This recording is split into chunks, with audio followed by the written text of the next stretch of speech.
it's Marvel on a budget, and that's what I've been trying to do. Is this?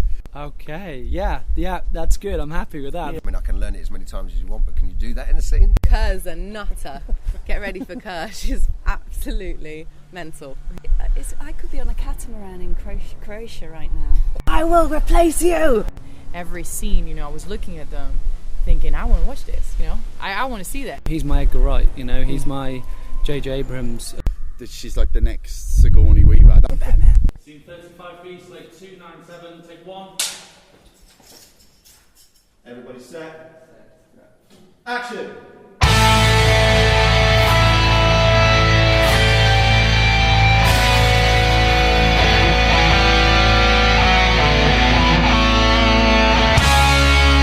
Geek Speak, the definitive 365 cut. These are the meaningless ramblings of a Scottish redone whore and a pissy ex-video store clerk. Their ongoing mission is to set right the movie wrongs. They're gonna need a bigger podcast.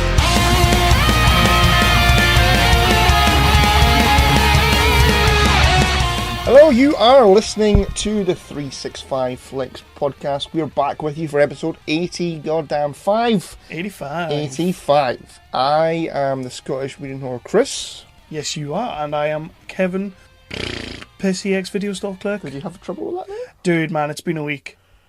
It's been a week, let's be honest. It's been a week. Have you woken up yet? Have you? No. I'm still sort of like, the 8-hour drive home is still sort of, I'm feeling it. But it's all good. We this is not our regular schmegular episode, and it's not an indie talk per se. No, it's we got to do something fucking awesome episodes. And we're going to tell you all about it. Make you all jealous. Right we are. This is our Black Site special. Yeah, man. Black Site. Kevin and I this shit's awesome. Got to visit our very first movie set. We did. Tom Paton's new movie, Black Site. Have a look for it on Facebook. Follow the page, like the page. But sing yes, the theme tune. If you are that way inclined, sing the theme tune. For those of you who may not know, for those of you who have stumbled upon this podcast for the first time ever, where the hell have you been? But if you have, Tom Paton is a former guest of ours. He's been on the show twice before. The first time was to pimp out his movie Pandorica, which I got the privilege to review last year and absolutely adored.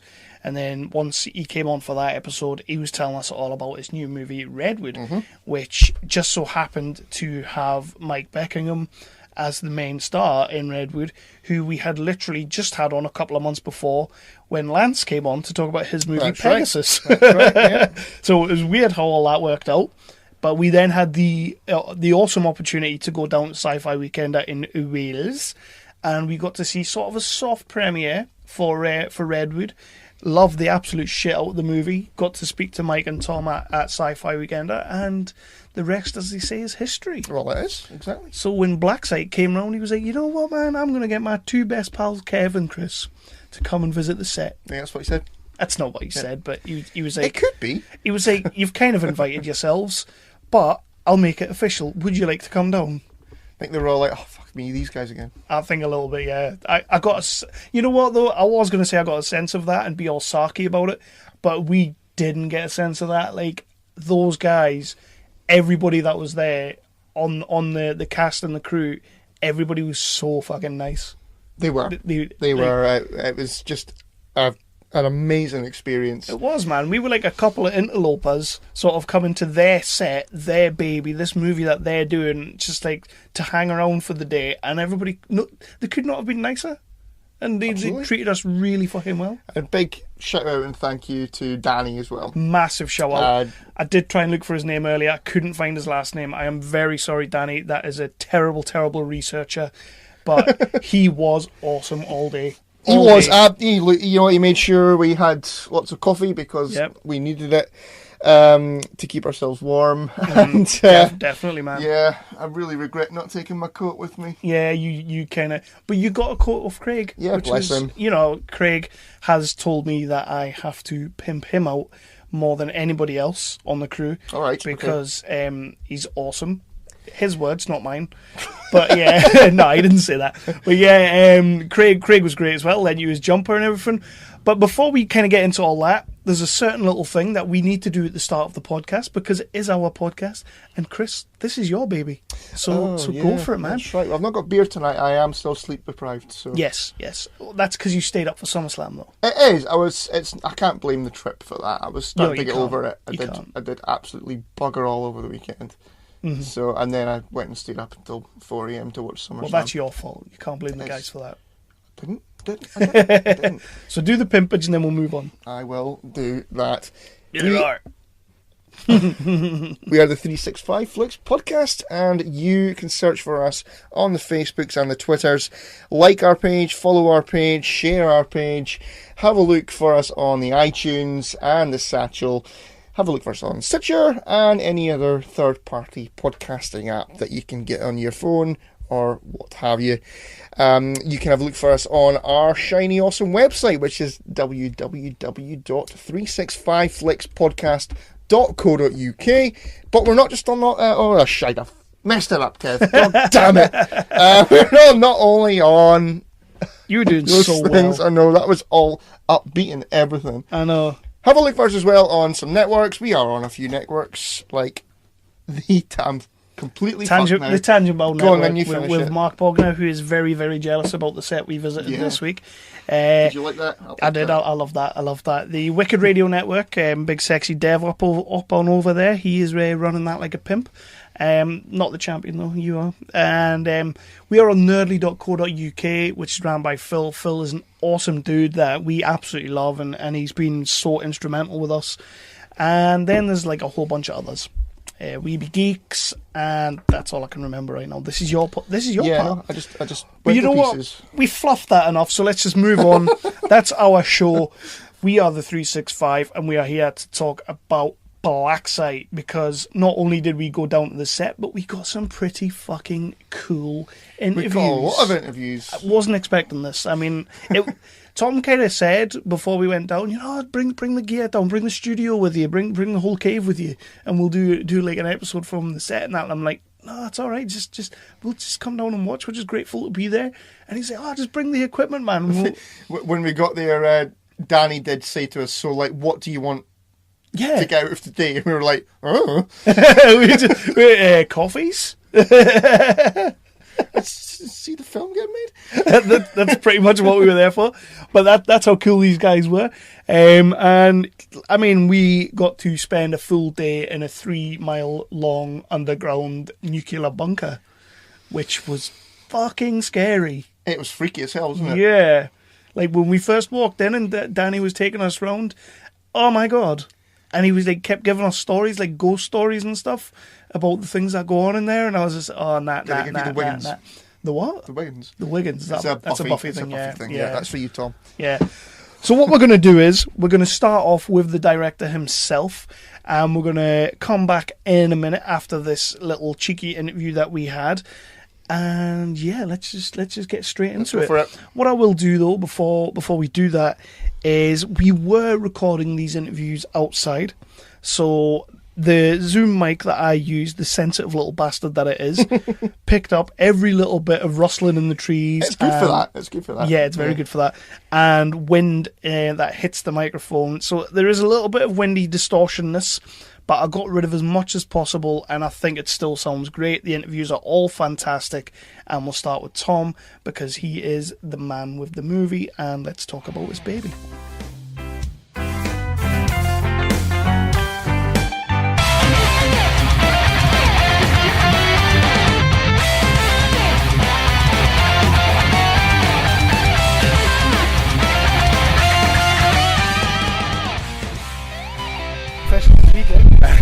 I've been too. Look, you're on my fucking film set. I'm like, here, enjoy these wheels. I was asking the lad before if that was part of your props. No, but we have got a helicopter, a Humvee, yes. We've got a fucking giant truck. We've got like one with these little fucking guns. We've got some sick props, mate. Like, George was telling us about that before. Yeah. I'm looking forward to that. Some serious parting. A car to a helicopter. Yeah, an abandoned car I found in a paintball place to a helicopter. Cool, right? Alright, man. So Tom, basically, I'm seeing a lot of good stuff here. Thanks, man. This is looking amazing. As Kris just said in the last interview we did with Phoebe, the word Yeah. You've taken a huge leap here, like.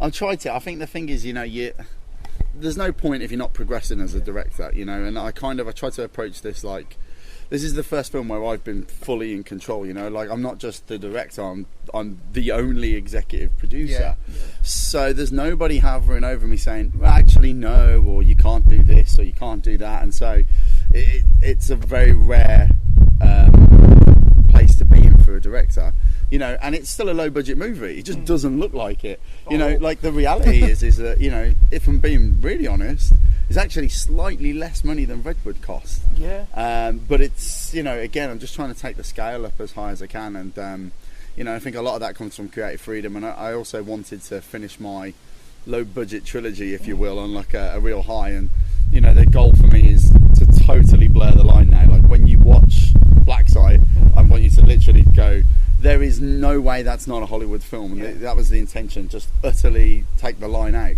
So I think we've achieved it as well.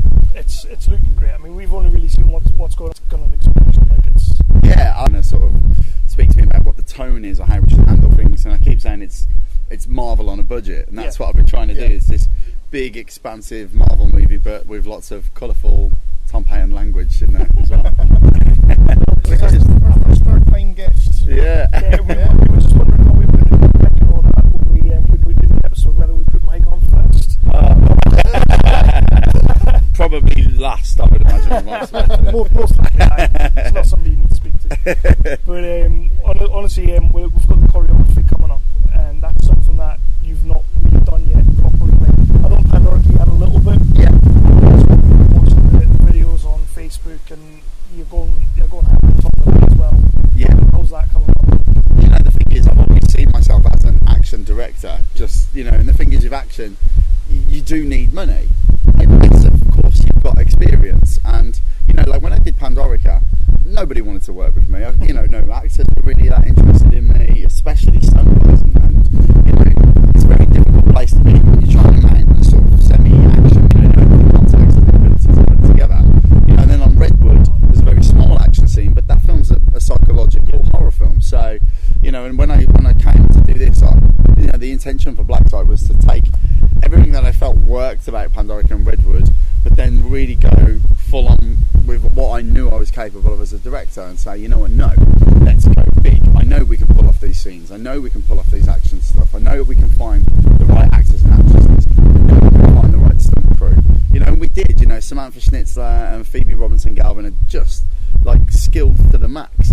And Mark Johnson and the guys from MovieWorks International, they've worked with me hard. And there's the same passion and drive in those people that I've got to prove that actually it's not about how much money you've got, it's how much skill you've got. And I think that's what we're saying here, and that's why I really think when people watch this, like, it's exactly like John Wick and Men in Black, so that's like a really cool. I was by Weekender in March, and he was telling us that you were doing like Lovecraft meets the Raid and all that, and you're talking about elder gods and everything. I was just sitting there thinking, what's he doing?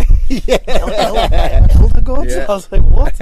So I kind of did think like, but I'm here today and I'm seeing what you're doing. And I think it's about just going batshit crazy, right? Yeah, I mean, it's like, I mean, I feel like, with Pandorica and with Redwood, there's a sense of restraint to what I'm doing, And again, there's budgetary reasons to that. You sit down as a writer and you go, this is how much money I've got. Yeah. So this is how much I can realistically do. And when I came, I was like, what? In my mind, I'm like every other filmmaker. You make one film and you think, well, that's it then. I'm onto Hollywood budgets. And there's no reality to that, And so now that I was approaching this third lower budget movie, I thought, what, I'm just going to take the gloves fully off. At film number 3, what is there to lose? I'm just going to go for it. I'm going to write it as if I've got 100 million. I'm going to figure out the problems as if I've got 100 million, and I'm going to just shoot it, and we'll see what happens. And that allowed me as a writer to just go creatively bonkers. And I'm a massive fan of cosmic horror. I'm a massive fan of action. The two just don't belong together. So I was like, hey, I'll be the guy that marries them. Yeah. Bizarrely, there's something about it just works, and I'm really proud that tone I envisioned in my head is on screen, and a lot of that's thanks to the actors. I mean, the calibre of actors is just off the charts. Yeah, absolutely. We got to watch Sam earlier, and Jesus, that was only like a little 5-minute scene, but Oh, she's a superstar. I really didn't know where to look. She's an absolute superstar as well. And I saw Kris nodding away as well. That's what I wanted to mention. You and Craig kind of gave each other a little glance. Yeah. And I've seen it a couple of times today when you've had a good take and you and Craig just keep looking at each other going, I get this smile on my face. I mean, people know when it's going my way, so I get a little smile on my face. I'm like, yep, that's the one. But no, I mean, Samantha Schnitzler, I mean, holy hell. Yeah. I mean, she's like such a find. To have the skill level she's got as a martial artist and a stunt lady, combined with that acting skill, and she has this unique look about her as well. Like the camera loves the angles on her face and stuff. I personally think, that she's like the next Sigourney Weaver. That's my opinion on the matter. It's a big shout, but I believe it. Take started. Was like a fuck you up face or something. yeah. She knows what I mean. When the camera was in on her, she was, oh, she crushed. Can't say anymore, but she definitely got the I'm gonna fuck you up face. Totally, man. And I got to work with Mike Beckingham. I'm just watching him skulk away in the distance for listeners. But I got to work with Mike again. And that was a real privilege because on Redwood, I think we did something really special with him as an actor.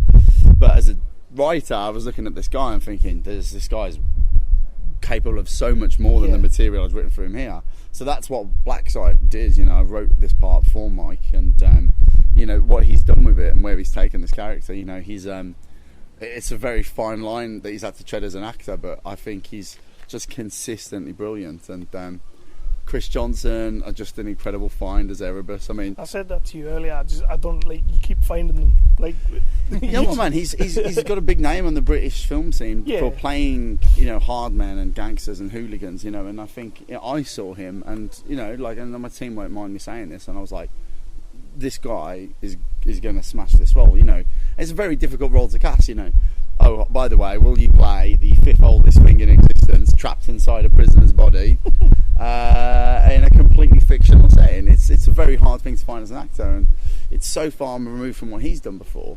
But you watch him on screen, and I think a lot of the people that auditioned for the part played Erebus as demonic. Right. And that's not what he is. I was completely going the other way with this. I was trying to do with this was make the first genuinely atheist supernatural movie, because you can't make a supernatural film and be atheist at the same time. And that's where the Lovecraft element comes from, because I think you guys watched the scene today where that was really explored and really talked about. It's a central point to the movie, and he just embodies everything that I wrote, and it's terrifying. It is absolutely terrifying. He was telling us how hard he was chasing it down as well. He was saying he wanted it bad. I want this role. I'm having this role. This is my role. So mate, he is.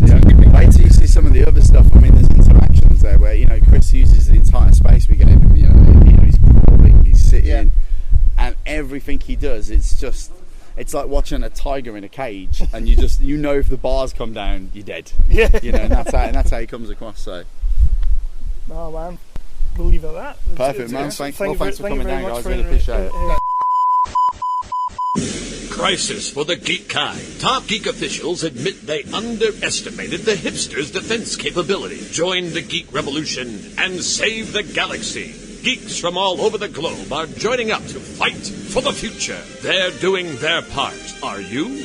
Want to know more?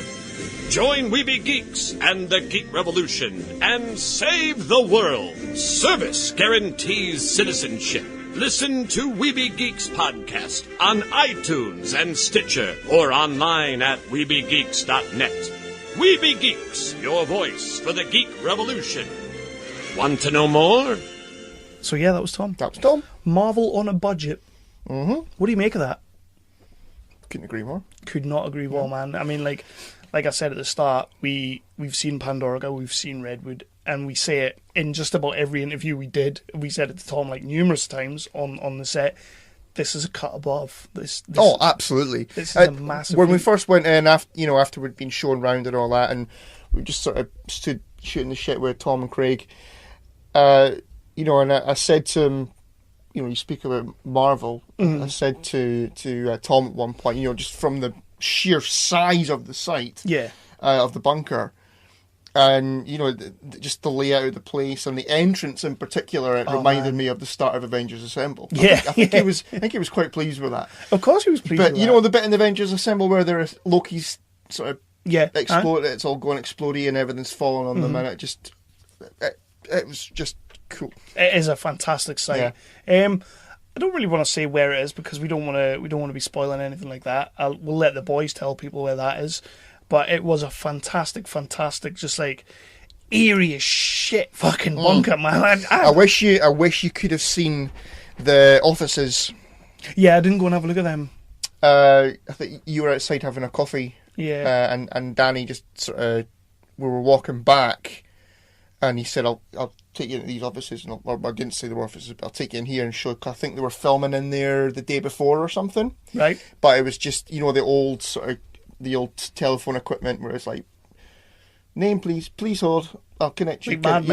Exactly, aye. And it was creepy cool. as, and they had all these old computers and all that kind of thing in there as well. Cool as it was. We'll have to do some research on that place. But they were saying like that they do like airsoft and stuff like that. I mean, we know that Tom loves like his paintball and his airsoft arenas, so it's pretty much his bag. But George was on about racing drones. Yeah, that sounded pretty damn cool, actually. It did. I didn't want to like geek out on that. I think a few days before we went down, he'd actually crashed his drone, and it sounded it was a way to be repaired. So no. I think it's because it's so far down. He said the GPS couldn't. Oh, so it didn't come back, or it didn't stop when it went out of range of the controller. So yeah, that sounded a bit upsetting. Yeah, that would have been upsetting. Those things like cost a pretty penny, like especially for like movie purposes and stuff like that.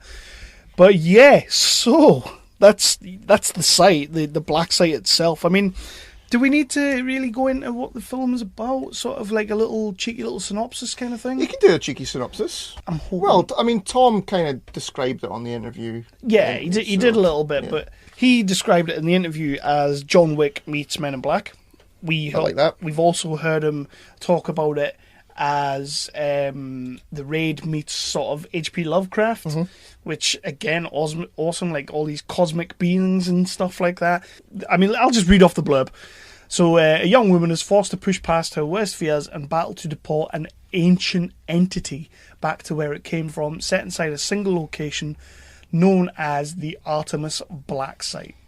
The movie mixes a die-hard style survival story with horror elements and a villain cut from the same mould as Hannibal Lecter. Very much so. Yeah. Let's just go there. Yeah. Yeah. When we were there, obviously we were there to see things being filmed and scenes being done. And I'm going to call him out because he brought us for the most spoilery day.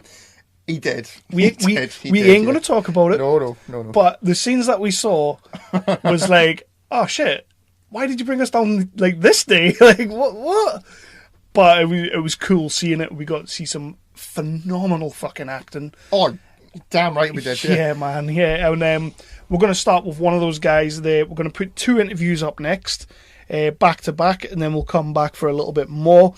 But these 2 interviews, one was with Kris Johnson, who's more better known for sort of his gangstery East End sort of movies. Usually, from what I can tell, plays a bit of an asshole or a bit of a cheeky chappy. You can find him in other movies like Essex Vendetta, which we sell it in the supermarket that I work at. I'm not going to say the name because other ones are available. And I recognised this. That's, you know how I said to you that when we were speaking to him, I actually recognised the guy's face, but I couldn't place him. He was also in Welcome to the Punch with James McAvoy, and a bunch of other sort of hooligan-esque movies. We cannot say enough about this guy.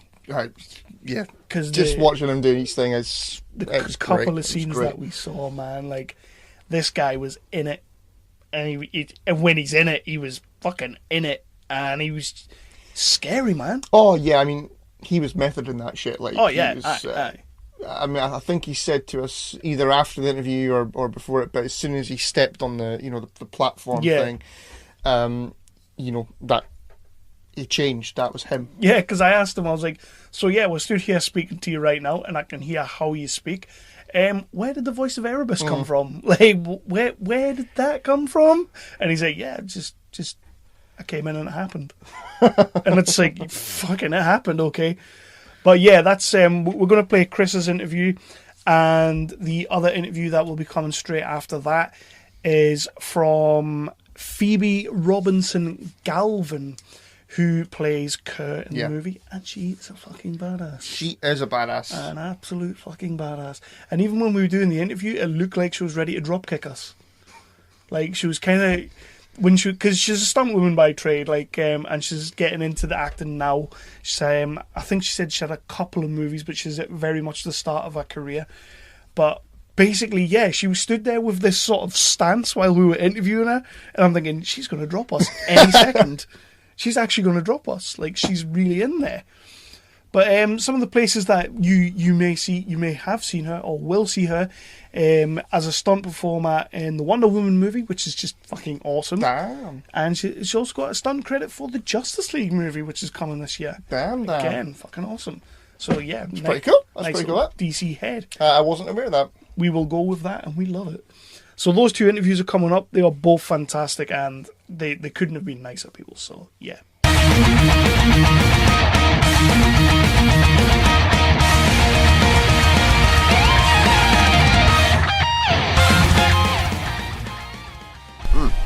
Well, first of all, you're fucking awesome.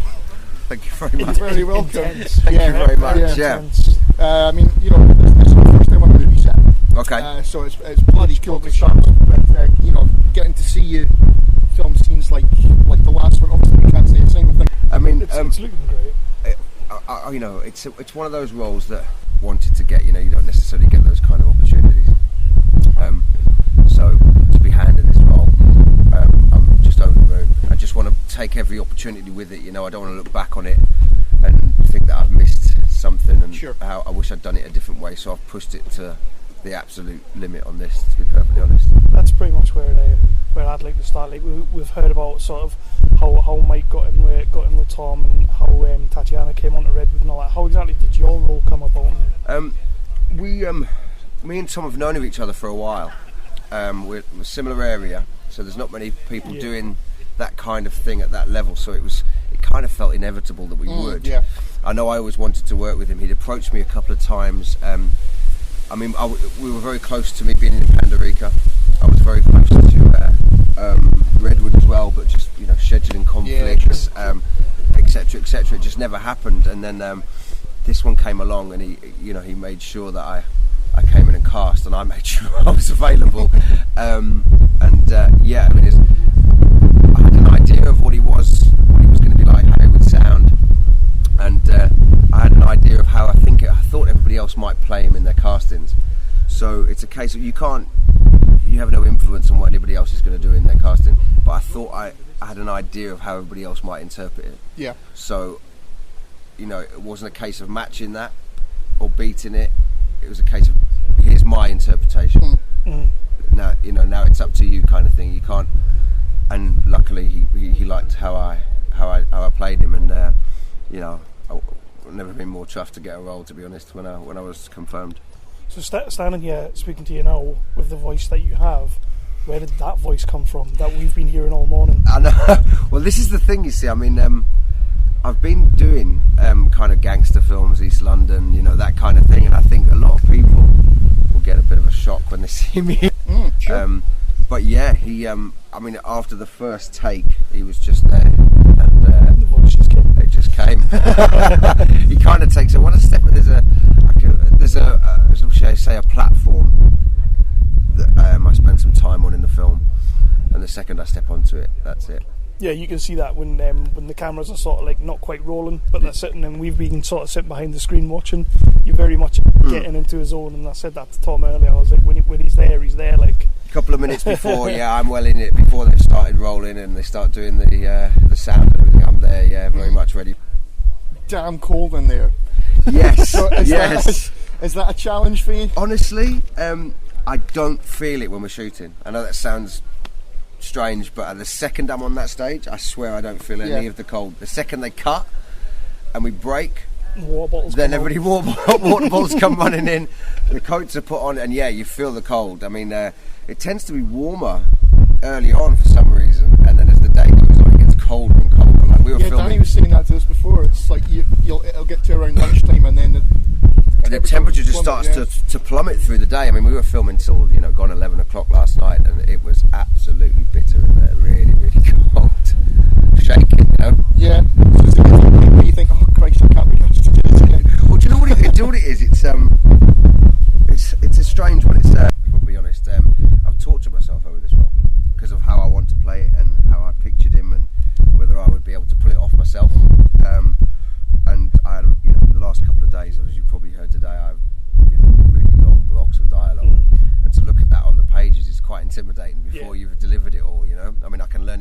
much as you want, but can you do that in a scene? Is that, could I pull that off? There's monologue after monologue.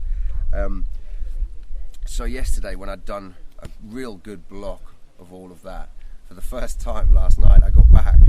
I put an iPad on to watch, like a bit of TV before, but I didn't even get past the loading screen. I woke up with the bathroom light on, all still in the same position I was the night before, and I've got my first decent night's sleep in about 2 or 3 weeks. Sense of relief. Yeah, massive relief. Massive relief. One of the things that we've noticed today, we watched Pandorica back in the day when it came out. Yeah. We saw Redwood back in March.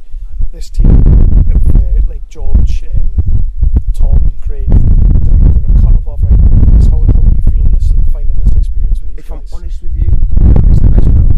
I have to be careful saying that. I've worked with some fantastic crews. But I was almost emotional last night because I'd never had this sort of material to work with. And finally I was getting to do stuff that I've always wanted to do. We saw you before that big take with you and Mike, right? Peyton is an unbelievable writer. And I think he's pushed the boundaries on this one more than ever before. Oh, definitely. George is incredibly talented. Craig, and the whole crew, everybody on here. Everybody gets on. This isn't just for the interview. Everybody gets. As you can see, we never. My cheeks hurt. We never stop laughing. But it's all so professional, and everything's taken care of. Those things where you think you go to. This gentleman stood here. Every time I think about having a drink, he's already got one ready, and that kind of thing. All that side of things, you just don't have to worry about. Dan Acott, Alexa, and just fantastic. The makeup artist Nadia is unbelievable, and all of them. I mean, they've really got a really, really strong crew together. And I'm privileged to be part of it. To be honest with you, Let you get back to no problem at all. Absolute pleasure to talk to you both. I've covered a few of Tom's films now, so Okay, nice. yeah, it's nice enough to invite us down here for the day. Brilliant. Yeah, so First time on a set, as you'll probably see. Cool. we're winging it. Very much winging it. Cool. try and stay away from spoilers. Absolutely. But we're about to see you kicking some ass. Today is the biggest day for that. I mean, there's been a lot of fighting, but today there's sort of like the biggest stunts and some bigger things going on. So it's awesome. So we've been told we're getting some wire action. Yeah, there's going to be a nice big jerk back today, so that'll be fun to do. Awesome. How have you been finding we were watching the training videos with you guys, so what was the company called, sorry? You was in the choreography training. With the stunt team? Yeah. And that all movie works, they're amazing. Pretty cool. Mm-hmm. So how did you find that then? Is that something you've done before? Yeah, well, I've been in the stunt industry for a few years. It's 2 years now, sort of. I've been playing around with that. I'm originally a dancer and then trained in martial arts for like 5 years, and was in the fitness industry, and it all kind of came together perfectly with stunts. And so this is actually my first proper acting role. Wow.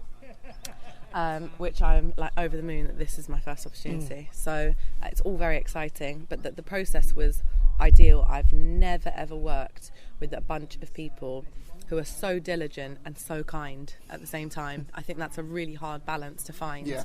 And the stunt team are magic. They're the safest team I think I've ever been around, with the most creativity, and it's been honestly like an incredible experience.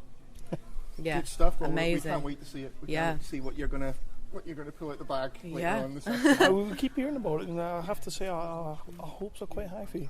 Good. Okay. Well, I'll try and reach that bar. You don't have to. No pressure or anything like that. No, I'm really looking was forward it to a it. daunting prospect taking on your first feature film then? The right answer would be yes, but really no. I felt like when I read the script, I felt like I want to play this character. Sure. And I knew it would be a brand new set of skills I'd have to bring, but I know personally a couple of people on set are my friends, and they just had my back, and they really took time to talk to me about my character, their relationship. I was supported throughout, and I was believed in, and I think when you have people around you that believe in you, it's just so easy to get the best out of you. Definitely. You know, can tell that everybody's really close and it's amazing. You know, everybody's having a great time. I've never been on a set like this. You know, Yeah. every single person's golden, from the runners to the leads to just like Bev in the kitchen. Like, everyone's amazing. So I think it's just testament to Tom, really. Yeah, definitely. Has he had any diva moments with you? No, there's been a couple of jokes which have been hilarious, like "I will replace you," but but only as a joke to keep morale going, you know. Yeah. No, he's incredible, and there's no question that's silly. There's absolutely nothing that I could do or say if I was concerned about something, or if I had a question about my character, or if something didn't feel right. He's like, cool, we're going to swap that around, we're going to do this, we're going to do that. And that's why I think this is going to be a very, very special thing. I was just about to ask that, like, when this movie does hit, which hopefully will be, I think it's next year he's looking at, isn't it? Do you think it's going to be sort of his, Tom's, like, I don't want to say big break, because Redwood is fantastic. Absolutely. But from what I'm seeing and what I'm hearing and the pictures I'm seeing and what we've seen today, this does look like it's going to... Tom's work is phenomenal, but this is another level again for him. Yeah. He's just smashed this out of the park. Hearing that a lot. It's like, you know, I keep hearing the word escalation. It's Absolutely. Very, very true. And seeing his excitement, feeling his excitement, and him being like, oh my God, this looks amazing, this looks amazing. He's not someone really to say anything that he doesn't mean. Yeah. And so that's why it's so valuable if he does say something positive about himself, about anyone else, because you know it's real. So he's really excited about this, and that's just exactly. It sounds perfect for you. Exactly. I can't wait to watch it. So we're looking forward to some raid level fighting. Absolutely. Kerr's a nutter. Get ready for Kerr. She's absolutely mental. Yeah. Oh, it's brilliant. I'm loving the look of this today, so cool. I'm really looking forward to seeing this. Nice to meet you guys, yeah. I'm Jason. I'm Jeff. And I'm Blake from the History of Bad Ideas. And we'll get back to your regularly scheduled program here in just a second, geek listeners. But we do a weekly podcast called The History of Bad Ideas. Yeah, well, we'll discuss things like television or movies or music or games or any other thing that falls into our geek-related podcast knowledge. You can find us on Geek Life Radio, Fridays, 10 a.m. Eastern, 9 a.m. Central, or Radio-Blitz, Saturday, 9 a.m. Eastern, 8 a.m. Central, or you can listen to us whenever the hell you want on iTunes and Stitcher. Check us out. Roger says goodbye. Goodbye. That was them. Yeah, man, that was them. Kris was he was a card. He was a card. Like, you know when you sort of went over to him, and like, I was kind of like, okay, so I've just watched this guy totally just act his balls off. Now I've got to come up with some questions for him and all that. And he was just sitting there having a fag, and he's like, all right, lads. And it's like, yeah, this is okay. it just went. It was great. But yeah, I also want to give a shout out to some other people who were on set. I want to give a shout out to George, the cinematographer, the camera guy. You just kind of mentioned him before. Very much a part of this. It's kind of a three-man team at the core of it, with like Tom, George, and Craig. But they have this other fantastic team all around them. We spoke to Alexa in the emails. She was kind of keeping us on telling us where to go and telling us to wrap up warm. So she was awesome. Obviously Danny again. But of course, we can't forget the catering crew. Absolutely. Yeah. Damn fine sausage roll. Damn fine. Well, let's get into this, because it was kind of like an episode. It was kind of like that scene in Airplane when he said, "So what was for tea?" And she goes, "Yeah, it was chicken or fish." And he goes, "Yeah, I had the lasagna." That was kind of you. It was like, you can have curry or sweet and sour. Yeah, I'll have a burger. No, she offered a burger. She offered a burger. Asshole. You being a massive little fussy bitch was like, hey, could you do me a burger? Yeah, I'll do you a burger. Oh, I'd love a burger. So yeah, we got burgers. What did you have? I had a burger because Shut the fuck up, then. You were having one. I had cheese on mine. And what? But yeah, Bev's catering truck was absolutely awesome. She was keeping everybody plied with the coffee and the tea and the omelettes and the burgers, and I can't say enough about them. Damn nice coffee as well. They were great. It was a damn nice coffee. Kept me warm anyway, because it was like -15 up in the caves. So yeah. But there was like a whole crew, and it was awesome. We have pictures that will be going on our website. If we're allowed, I'll double check. I've already put some up, so. Have you? Okay, well. There wasn't any spoilery ones. So No, we don't do spoilers. The whole crew was awesome. And we even got to meet Ed again. Who we did, met back in Sci-Fi Weekend at Ed Fortune of Starburst magazine. So it was nice to see him again. He's cool people. He was telling me a lot of stuff about. He's met George R.R. Martin a few times. Yes. Tell me a lot of stuff about him. It's quite Yeah. interesting. Well, he kind of just said, like, don't mention the books. Don't mention them. Yeah. The one he's finished or not finished or trying to finish. I think just all of them. Yeah. Like, he sort of said, if you want to finish your interview with George R.R. Martin early, then ask him how the books are going. But yeah, they were cool to meet again. Ed and his wife. We had a good little crack with them. I mean, that was a nice thing as well that we were sort of paired up with them on that day. It was nice to have somebody else there because I mean, it's an amazing thing to be visiting a set, but for guys like us, it's a little bit daunting as well. Yeah, well, I think obviously Ed had been to Redwood. Yeah, he was telling me at one point he got a phone call from Tom saying, "Do you want to come and visit the set of Redwood?" And he was like, "Oh yeah, of course."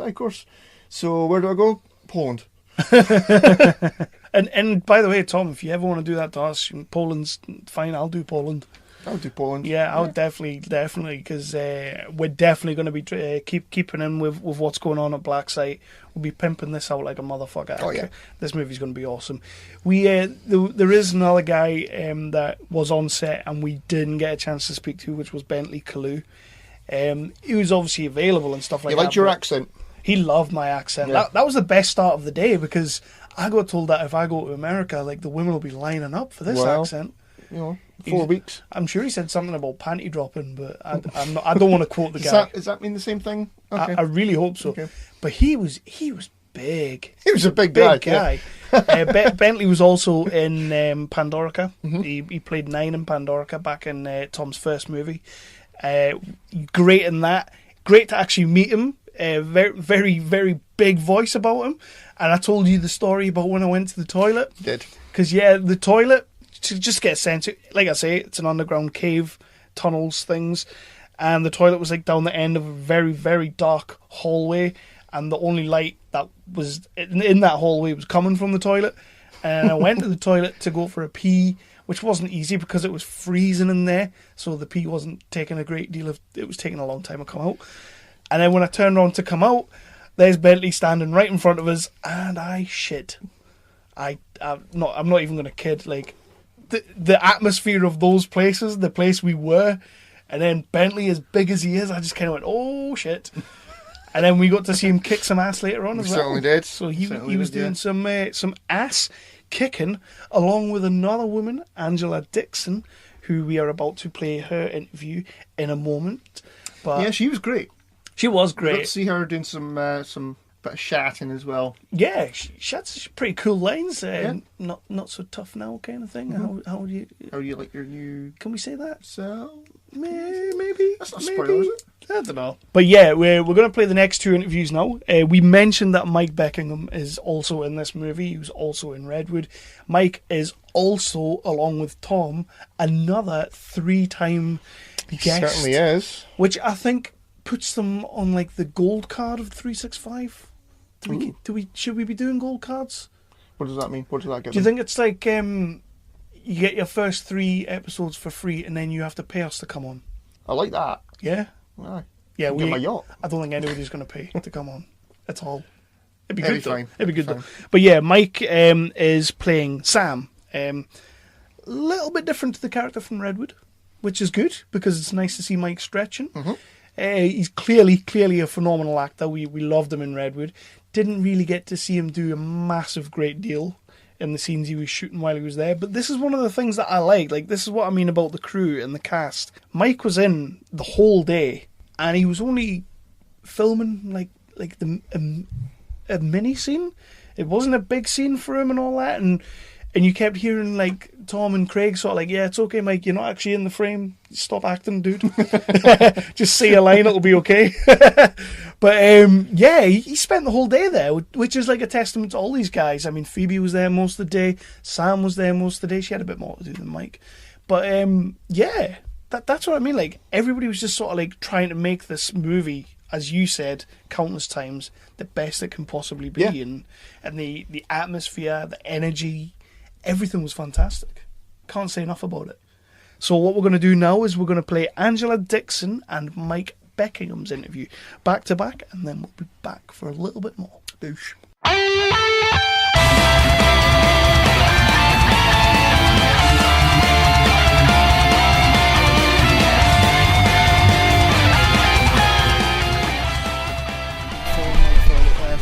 Mike and Tom even for a little while now. It's become a thing. It has become a thing. It has Do been, you need help? It started as a review of this movie and they just won't let me go. Yeah, just to get help. Yeah, I'm sure we can find some for you. It's fantastic. It's fantastic. No, we've been having a great time today. It's our first ever time on a movie set, so Is it? it certainly is. It certainly is. What Yeah. were your thoughts about it? Well, it's great. We're having an amazing experience. Yeah, man. Fantastic Cold. experience. It's very Yes, cold. it is cold.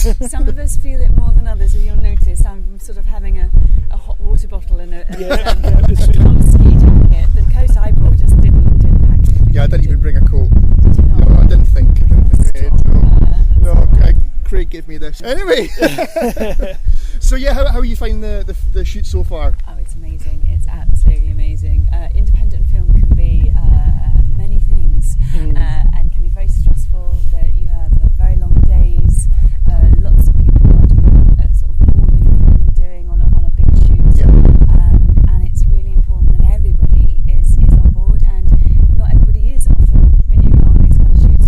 Here, every single person is on it in terms of their job, but they're also friendly, caring. You know, I had a situation yesterday where we were sort of working through a series of scenes that were getting sort of more and more intense as they go along, and I had to shut down and just keep focus on my character. And all the guys started trying to come up to me, like, you okay? And I'm like, oh, I can't actually respond to you because I'm in character still, and I'm going. I'm raising my thumb up, giving them the thumbs up, and afterwards I have to sort of go, guys, thank you so much. When I'm character is intense like that, I will take myself aside, stay in character, so that I'm at the right level of intensity when you say action again. Yeah. It was just amazing crew and cast. We've seen a lot of that today, but we're also hearing a lot from everyone as well. That it is like a very close knit, tight group of people. Definitely, yeah. No, And it seems that way. It really does look that way. I mean, like I mentioned it to Tom before, I keep spotting them looking at each other and just like really happy with what they're doing, and it's a fantastic crew. Yeah. It really is. And it looks amazing, doesn't it? It does. Oh, absolutely, yeah. So what do you make of the the set then? What do I make of the set? It's a pretty. Do you mean the location? Yeah, the location and just the full-on 3-mile-long nuclear bunker.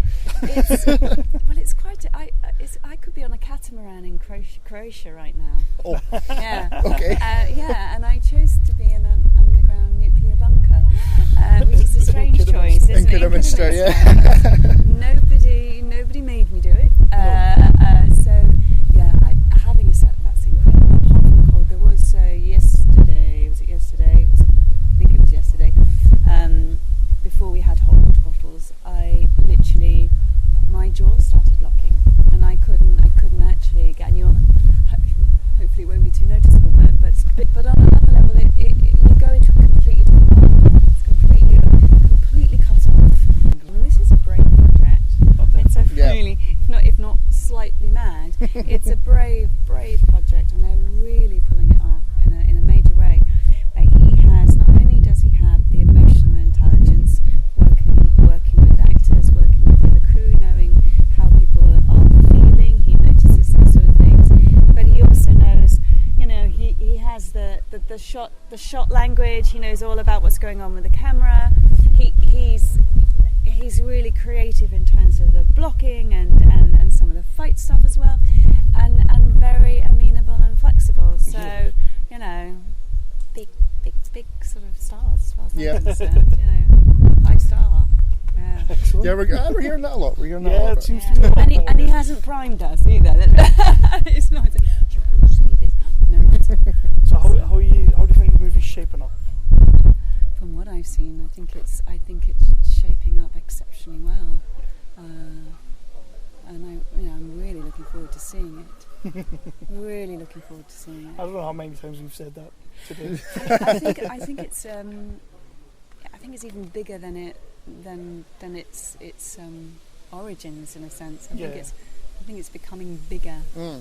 I think when we got here, obviously I've seen Pandorica, I've seen Redwood, and I've thought that he's getting better every time it goes, and he's taking leaps and bounds. But it wasn't really until we got here, and I'm looking around and I'm looking at the set, and when we watch your film and we see what he's doing, he's taking this one. Are you going to be watching what's going on this afternoon? We are.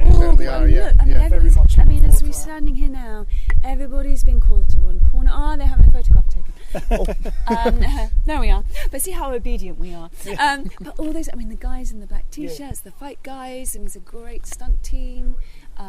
It's just amazing. Yeah. And the cast, Thomas cast really well, I think, for the individual characters. I have no idea how he finds these people. Wow. To be honest. There's a lot of us around. But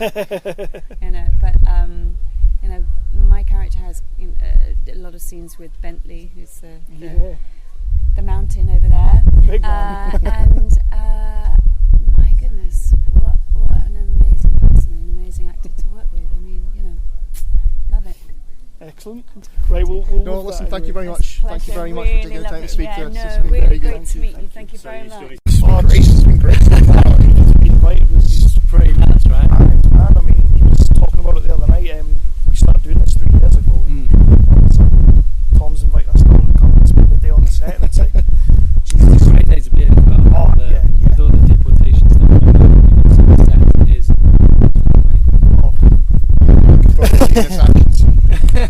Oh yeah, you got Kerr and Jay action scene, haven't you? Are you not going to be in this scene today? No, we're probably wrapped now. We're going to get a cast crew photo, and then we're wrapped because we didn't do the big fight scene, which you guys should going to stay for, right? Yes, definitely. It's fucking brilliant. Kerr, Phoebe, who plays Kerr, is fucking great. She looks so fucking kick ass as a villain. Yeah, we're looking forward to seeing her because we just had her speak to her before and just tell us about how she started off as a stunt woman kind of thing. Yeah. And we're looking forward to seeing some kick-ass scenes. There's that going on, yeah. But this is your second movie with Tom. Yes, my second movie with Tom. Yeah. It's your third time on 365 now. Yes. But do I get something for that? Tom beat you to it. So technically Tom's just beat you to it. So I guess he is the boss, so I guess. So I guess I'll let him Tom Batman. No. Oh, sorry, again. I'm Batman. So how are you finding your time on that? Yeah, it's amazing. It's as you see down here on set. It's this is fantastic for us as actors to be. We don't have to imagine anything really. We are in a dark, dingy, cold, underground bunker, and when you've got that and the fantastic work the art department's doing, as you've seen today yourself, you just as an actor, you're just in your element because you're like, wow. Yeah, when we came in and Danny first took us around, it was like, what on earth is this? How have we found this place? Where are we going? But it's fantastic what you've done with the room and the space. It's the art department and everybody involved behind the camera have been just incredible. Oh, it's looking at it. Yeah, and we've got even more planned in the next couple of days as well. So. Anything you can tell us? No, I don't know what Tom said and what I can and can't say. But, that's no worries. I don't get him into trouble. Yeah, I won't. I've always got a too big a mouth about these things. So one of the things I have been wondering, we've been told by Craig and by Tom. Any injuries yet, or? Not really. The bumps and bruises that you get with normal fight scenes, but other than that, it's been. I mean, Sam's a character, isn't a character. He's more brains than brawn. The way I describe Sam, I've been describing Sam as he's kind of got a little line of salt. He all his stuff at home is all regimented. It's all tea bags are all in the correct order and all that sort of stuff. And so he plays a very intricate part within Blacksite. Right. But what we wanted to create is a contrast between Ren, who's played by Samantha, and Sam, who I play. Excellent. So hopefully we get that across. I'm sure you will. I think so. I definitely think so. We both saw your performance in Redwood, and we know you've got it. So thank you. You'll be fine. Yes, Redwood is doing pretty well. I just it's really good. Yeah, it's kind of blown our expectations out of the water. You know, obviously we had word that it was going to go into Fright Fest, which in itself was amazing, and we were going to be at the PCC, which again was an incredible location. Then it got bumped up to Cineworld. Then it got opening night. Then it got sold out in 48 hours. Then it got a second showing on the Saturday night, which is I think is almost sold out. Yeah, it's like 3/4 sold out. And then Tom's now been put up for an award for the Rising Star Award. Yes, that's great. That's great. You know, and it just keeps growing and growing. And we never ever expected any of that. You know, we were proud of the film ourselves. But yeah, to get that much support from such a huge platform as Fright Fest was beyond any of our expectations, definitely. Good man. That's amazing. So are you going to be going to it? Oh, absolutely. Yeah. So we wrap here on the 22nd. We go back to London. 23rd we have off. 24th is the premiere.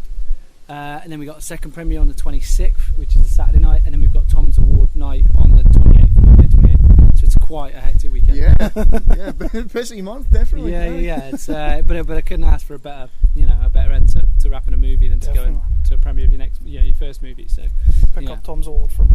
I really hope that he can take it home. You know, he fully deserves it.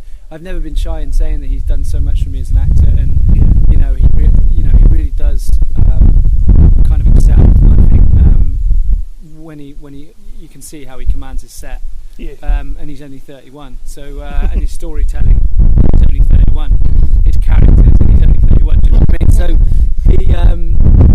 would love him to take it home. I really would. Do you think there's going to be a third collaboration between Tom and Mike? Yeah, I know. I would love there to be. I think there will be, definitely. Yeah.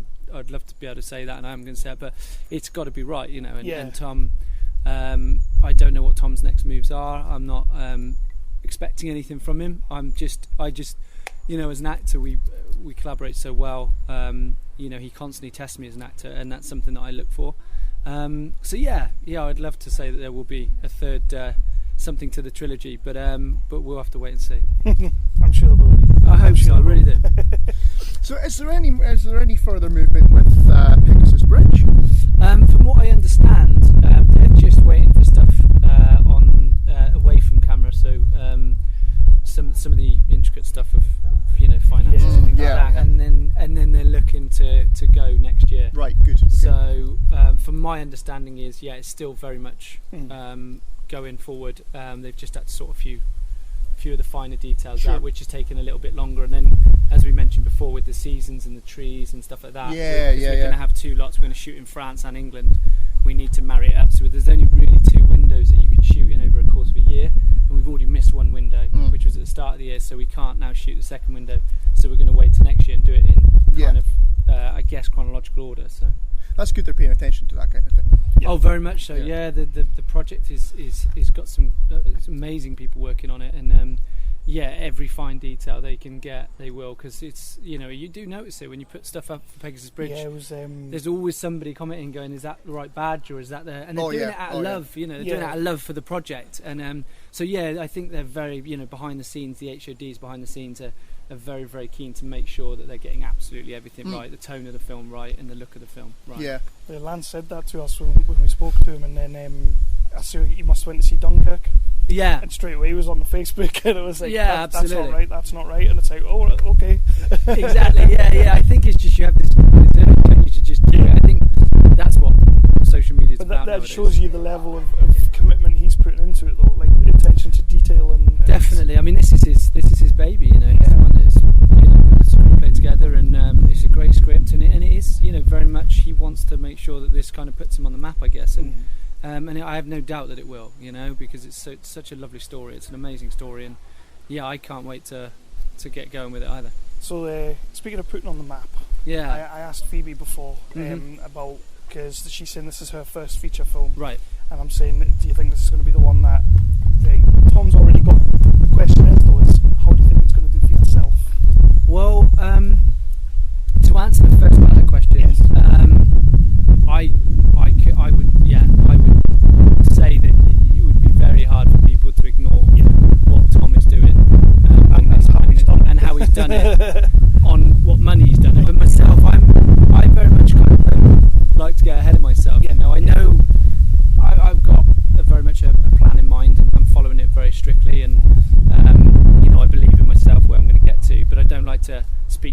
anything. No. I'm just, very. This has been an amazing experience, and as a character, I've loved Sam Levy, and so we'll just have to wait and see. Hopefully, you never know. We're going to be seeing your name in lights. That's the plan. That's the plan. Many times, not just once. It's going to be up there. It's going to be up there. Definitely. I hope so. And that's the plan. You've put 2 fantastic movies so far on your belt already with Redwood, and the way we're seeing this one shape up. So you're off to a cracking start. Exactly, and that was one of my main goals, was to lay really strong foundations. And I believe me and Tom met for a reason. And I know it sounds but I do believe that people come into your life for a reason, and he's my Edgar Wright. He's my J.J. Abrams. He's constantly supported me and pushed me. He's doing lens flare now as well. He's doing lens flare now. I know, and he's getting all art house on us. I do generally believe that, and I think we did meet for a reason, and we'll see what happens. From what we've seen, I love this team that's on this. It's incredible, right? All these guys, Craig, George, Tom, everybody's just fantastic. Yeah, Craig Hinde, George Burt. I mean, George, and Craig keeps everything ticking over, and for an indie film that we've shot in nearly 3 weeks, we're now at the end of today. Excellent. We're still on schedule, which is kind of unheard of with that, and then. The crew have been putting in big long shifts, but when they see it, they're like, they know why they're doing it. Yes. And George has made the whole film look absolutely incredible.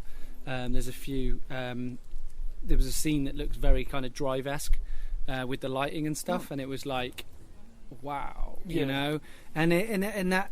That's the thing. I find that it's a very special set, this, because everybody seems to be completely and utterly committed to the film. I'm not saying that isn't the case on every movie that anybody works on, but it just feels like there's something a little bit special in this one. And like I say, when you look at the shots that the team are putting together, us as actors are spoiled because it's incredible.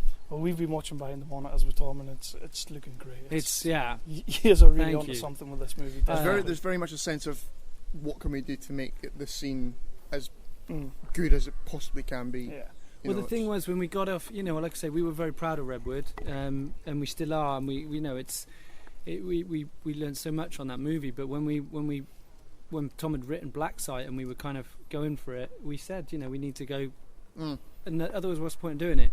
So we've set out with making an even better movie than we made with Redwood, and I feel that we've, as a crew, as a team, as a cast, are hitting that mark, and hopefully, when you see the movie, you'll feel the same.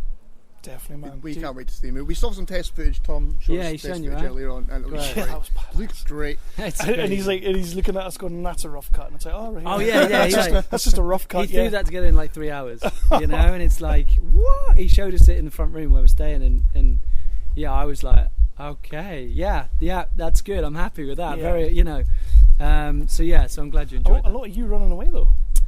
There's a lot of me running away, in that particular scene, I'll give you that. But there might be some changes. We'll see. That's excellent, man.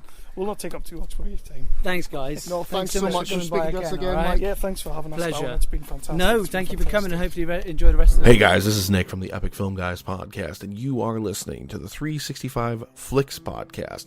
Not only your source for great movie news, outside of our own podcast, of course, but also your source for everything from The Walking Dead. And all of this comes from a pissy ex-video store clerk and a Scottish Whedon whore. Your vocal heroes of pissy opinion. It is, again, the 365 Flicks podcast. Please jump over to iTunes and give them a rating, and follow them on Twitter at 365 Flicks Pod. And now here's a little taste of what the Epic Film Guys podcast is all about.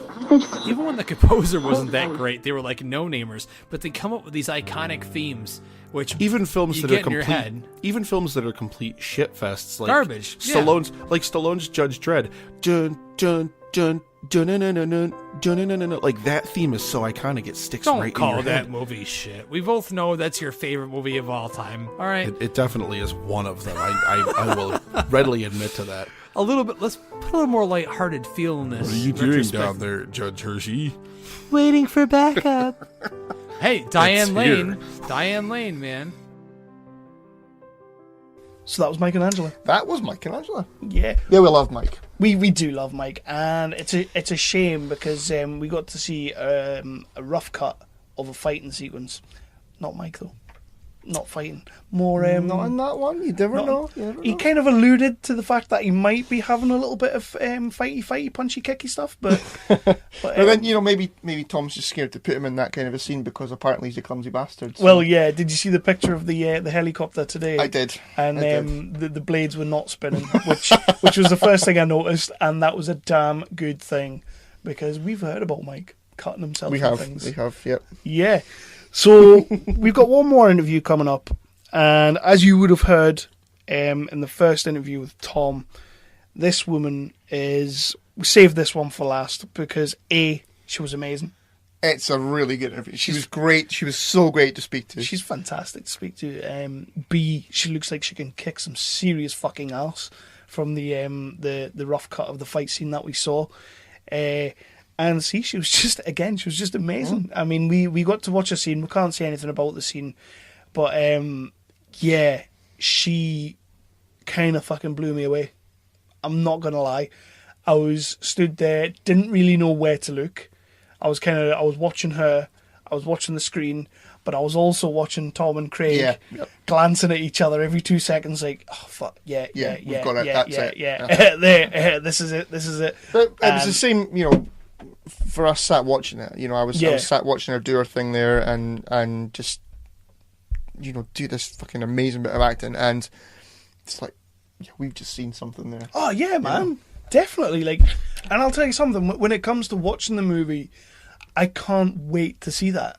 Damn right. I can't wait to see how that plays, the things that... Because we did say to Tom at the end of the interview, I've cut it out because the audio was a bit cacky, but we said at the end of the interview, do we even need to watch the movie?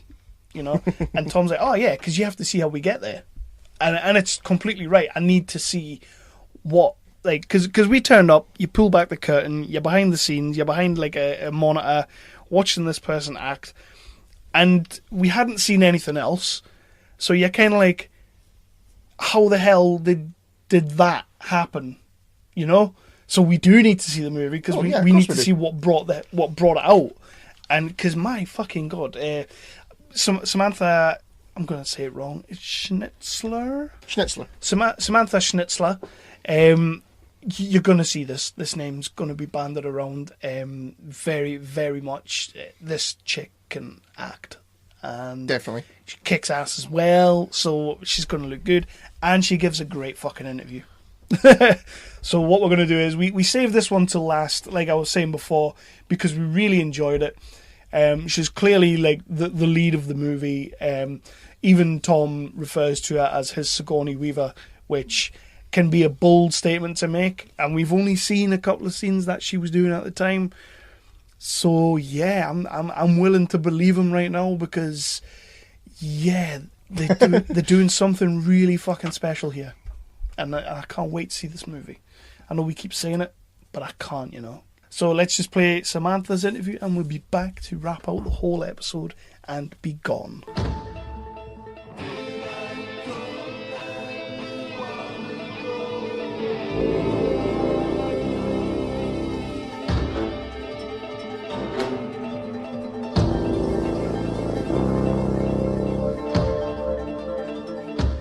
Basically, I would love to start. We can't talk about the scene, but hell, that's some intensity you had today, and I feel like we saw something pretty damn special today.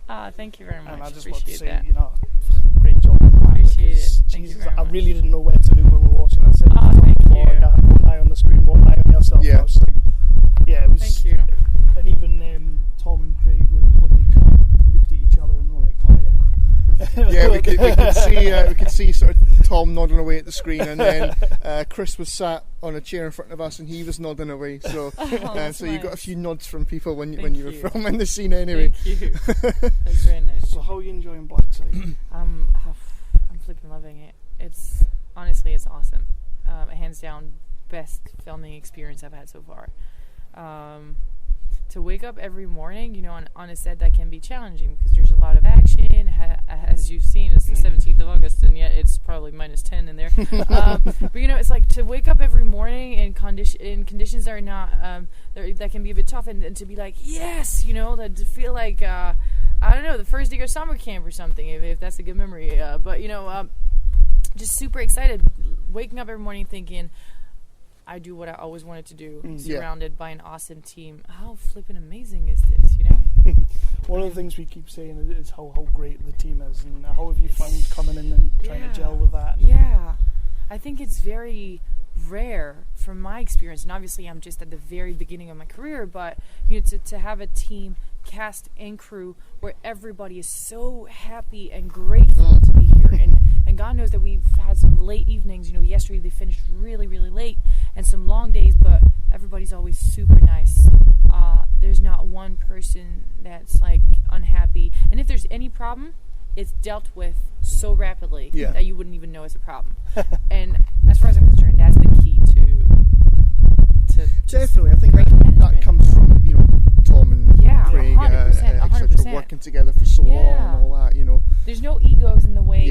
Everybody's super happy to know that this isn't an indie film. Everybody's doing it for the sake of making a great film, and everybody, I think, just fully trusts Tom's vision, and I think that's a wonderful thing. Definitely. To be so sure that it's my first time working with Tom, and sometimes you're on a film and you're like, I've barely seen anything from what we shot, but I just know it's gonna be fun, and it's gonna be something that we're all proud of. So we've seen some footage earlier on. What's kind of funny, I find you kicking ass in it. The pan where I'm cooking. I like cooking a little something sometimes. It's fun, and I mean that is something that Tom put together, I think, as a wonderful incentive to say that, hey guys, in case you had doubts, like, this is what we're doing right now. And I think it's great because he's obviously very concerned, air quotes, about like everybody being happy, on set, and that's the key to, I think, a great team and being productive, right? Just if you like what you do, then chances are you're gonna give it your all. And to show this like halfway through it, to be like, guys, I just want to say this is what I put together within 3 hours. Well, he's very good at what he does, but normally I spend 2-3 days, so it's going to be very different from that. But just to show you, we're not just messing around. We're actually making a film that's going to look decent. So I think he's taken a massive risk with this movie, but it's looking like it's going to pay off for him so far.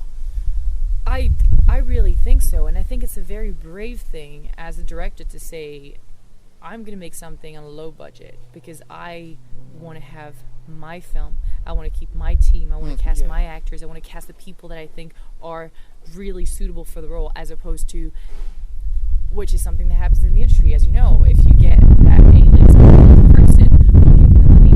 And I think it's a very brave decision to refuse a budget in order to fight fight for what you believe in. I think it's a natural thing to be like, oh yeah, I'd rather be comfortable, or and even I think it's wonderful that all the cast is doing such tremendous work on their scenes. They're being so involved with their characters, even the cast that has been here for a few days, or they're just so they just give it their all because they trust that it's going to be something great. And they do it for the love of it, not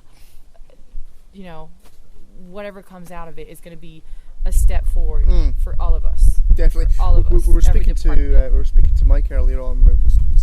Said that it's clear that there's a feeling that everybody wants to make every scene, or certainly we've seen a few scenes being filmed today. Everybody wants to make every scene as good as it possibly can be. That's a great thing. I think it's a wonderful thing because you look at that crew and they're working so hard. The arts department is just making on the first day we were filming that little scene, this lovely little scene, and it's when Ren meets Sam properly and they have this interaction, which is like pretty much the dynamic of like the two characters throughout most of the film. But and we look around and there's like that place is old and dusty and it's meant to look like that, right? And there's a coaster carved with the Artemis logo, so like this one, Yeah. and it's carved in, and we're thinking, what? So the arts department actually made, well, it was a fluke because it was meant to be something else, and it turned out it's like, oh, we can make a coaster out of it. As if you didn't want to leave a watermark in that place, because wow, you would, But it was just the coolest thing ever. We're like, wow, they're really dedicated. You look at the signs, the posters, the logo. Tom designed this, and like, just like that. Yeah. What happens when you're talented, perceptive, you care about the people who surround you.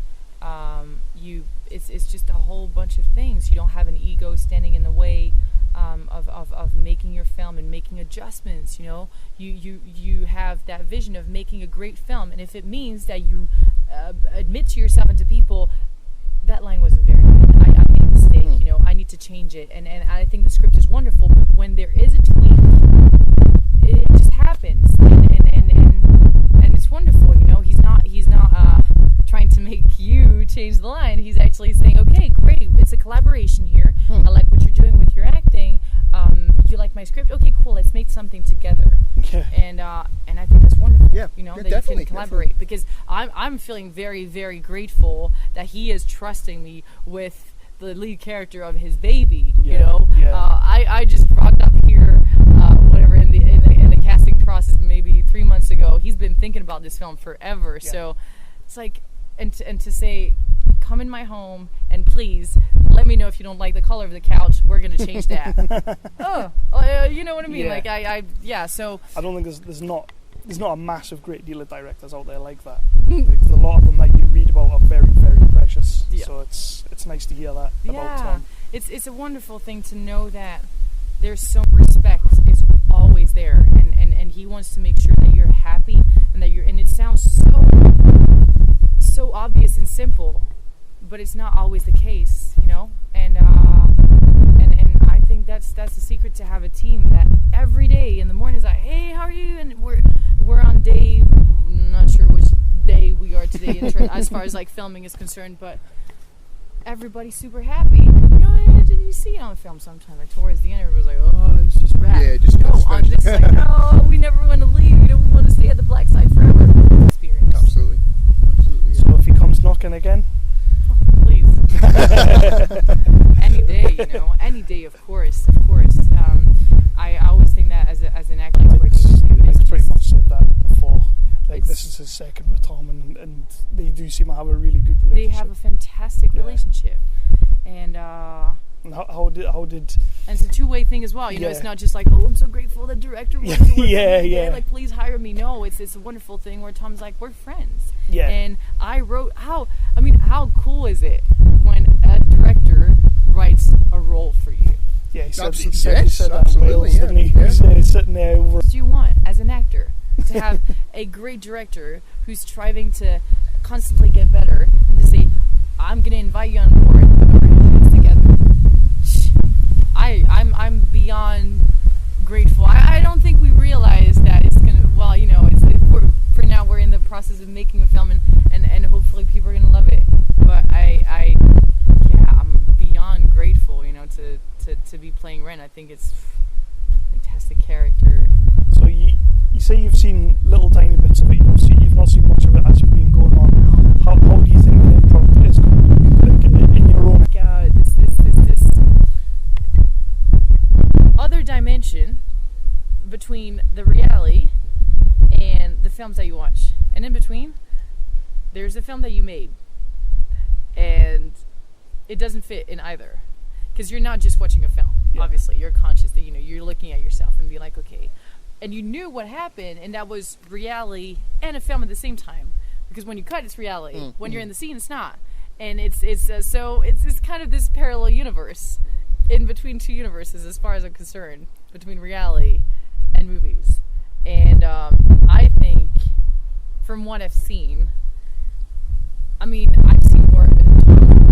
I watched Pandorica and Redwood, and I always thought there was something that was extremely consistent. The cinematography was amazing. It is. It definitely. For the money he has, and it always looks beautiful. And I can't talk about my own performance, but the cast I've been interacting with was on point. Every scene, you know, I was looking at them thinking, I want to watch this, you know? I want to see that. Yeah, I heard you talking this morning at the food truck about the scenes yesterday. She was on point, and you know, everybody's different as far as the acting preparation is concerned, right? But I can see she's a hard worker, and she likes to prep everything, and I think it's a wonderful thing. We all have a different way of approaching it, but and you can see that everything on every single note of the music was like ding ding ding ding ding ding ding ding. Thank you. Scene. And I'm just sitting there like, yeah. I can see all the prep that you've done, and right now it's showing. And again, you know, Tom was like, I've got nothing to say. It's great because it's because she's done a great job, and she's sized the character very well, and I think that's very that gets to show the relationship with Tom, you know, and how much he trusts you, and he puts the character in your hands, and he's like, that works. Got nothing to say, and I think it's wonderful. Again, like about the no ego thing, I think that's where, you know, that's where it really happens, because like if you do a great job, then like I'm not gonna blow in your neck and be like, no.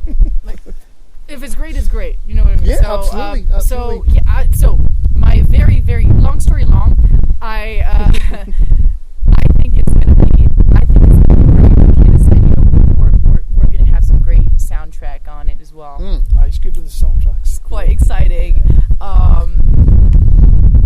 And I think if the acting is good, the script I love, the cinematography is good, and soundtrack is good, then I mean, what do you want? Should be good. Yeah, you know, I'm just like I'm going scientifically about it, right? I'm like, so it should be good. It should be good. We saw a lot of Kris doing monologuing this morning, which was just fantastic. It's so intense when he gets into it. But like I say, that scene that we saw you shoot earlier, you know, you're praising everybody else's performances, but I think when you watch that back, you're going to see something. I do have to compliment you on your. I'm going to fuck you up. That was great. Really? I completely bought that. Been working on that for a long time. I've been doing my prep in stores and shops. Like, I don't have any friends anymore, but we're gonna make a great film. So yeah, that's no, yeah, it's you know, it's yeah. I think you'll be pleased with that. I think it's gonna be quite surreal, to be honest. I think it's gonna be quite surreal because you get in the zone when you're acting, when you're what is that person, you know, or you see your I'm gonna fuck you up face, and you're like, where's that coming from? I think I think when you watch it back, all you're going to see is like 3 miles of dark tunnel. Really, to be honest. Yes. I mean, this is an amazing location. So fucking cold. Yes. Cutaways of dark tunnel, and then dark tunnel. Dark tunnel. Yeah.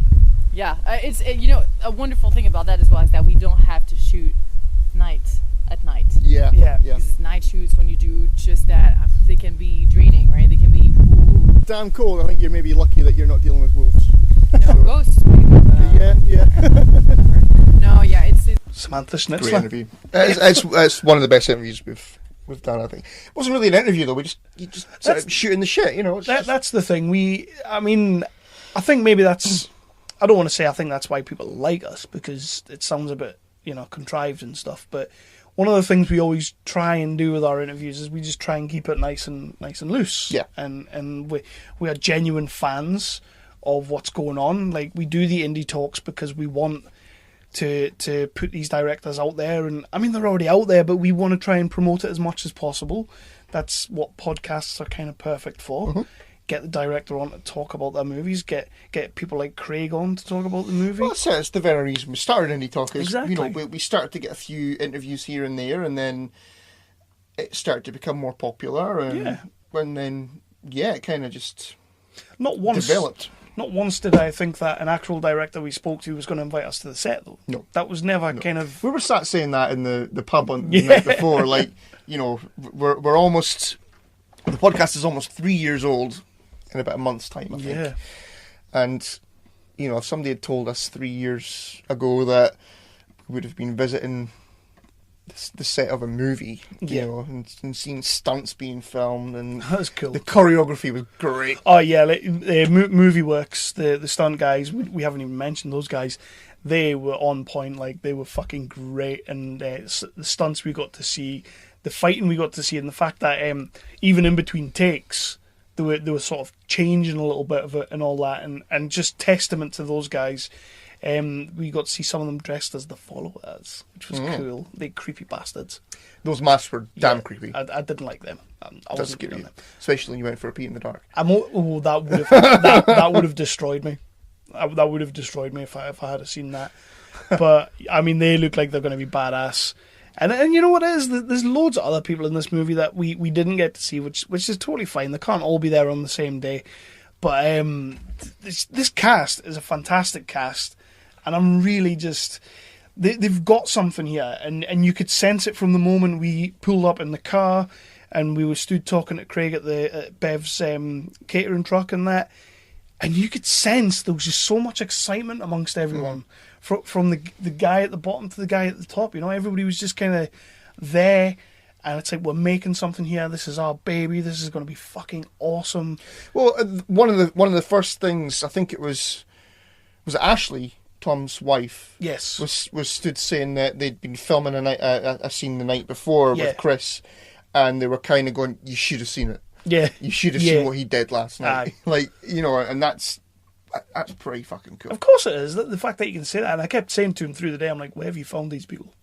You know, like, because you can fall into that trap of like only the big people can give the big performances. Not so. No, it's bullshit. Like, Tom's found an absolute fucking sterling cast of people here that we cannot. I mean, you can hear me fucking going on and waffling on about it. So, and I will be till we see the movie. Just, I'm gonna go on about it. So, you're gonna go on about it that much? Probably. Oh, yeah. Taking my earphones on the plane then. So yeah, we want to say a massive thank you again to George, to Tom, to Craig for bringing us down there. This movie's going to be something special. Thank you again to Danny for looking after us. Thank you again to Bev for feeding us. And I do want to give a quick shout out because George came over and told me that there was somebody on set who didn't believe that I'd been watching his YouTube videos. That's right. Yeah, that's right. Ash, the YouTuber extraordinaire of AG Vlogs. He's been spending time on the set. He's been doing daily videos. He's not really done any this week though.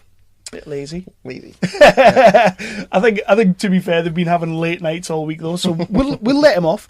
But Ash, if you're listening, which I hope you are, I have been watching your videos and I'm loving. Yeah, you showed me a couple doing. of them in the pub the night before. They were good. And he's been doing some good work, and they've incorporated him into the crew. He's been doing their sound work and the clapperboard. And I wanted to shot the clapperboard. Yeah. I did want like on my phone a little video of me with the clapperboard, but that's fine. It's fine. Well, I was looking at clapperboards on the internet last night. That's okay. We'll get our own clapperboard. Yeah. But yeah, Ash, if you're out there and you're listening, don't be so silly. Of course, I've been watching your videos. You're doing a great job. Keep it up, and I hope he does more sort of on the set videos, stuff like that, because I loved it. And he was talking about Cards Against Humanity a lot, and we love Cards Against Humanity. So we do. Haven't played that in ages. We haven't. No, we do need to do that. We'll get it going on a plane on the way over to America. Yeah, I'm sure going over to America that will go down well. With a dose of like Americans around us, and we're playing Cards Against Humanity. Some British people as well. Well, you would hope.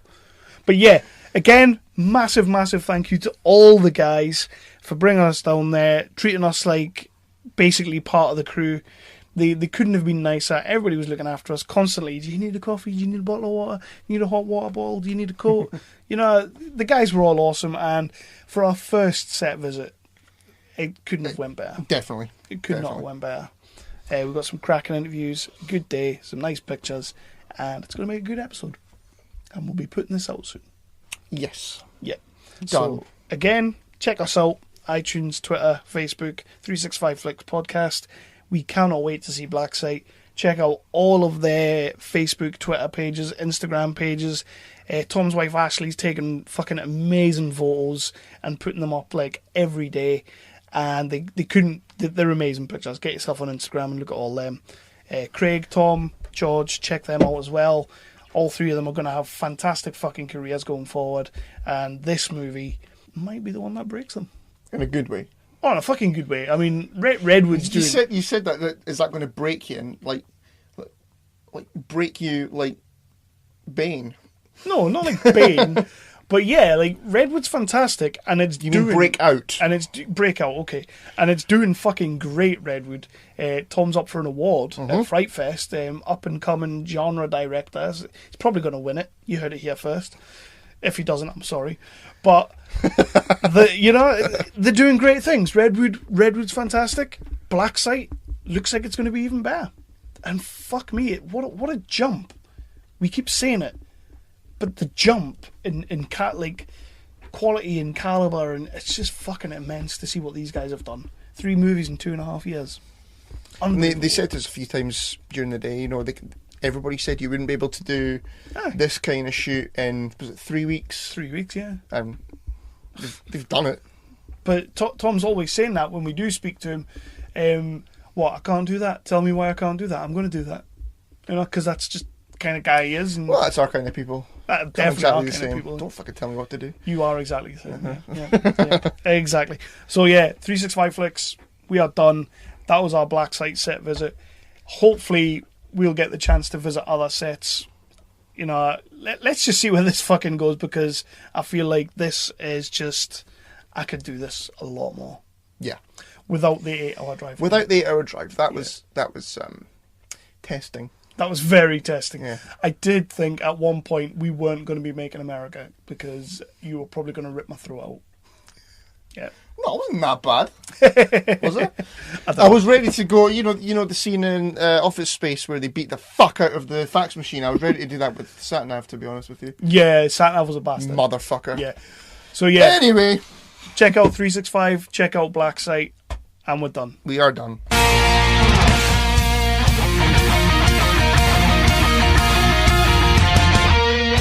And cut it there. Okay, let's just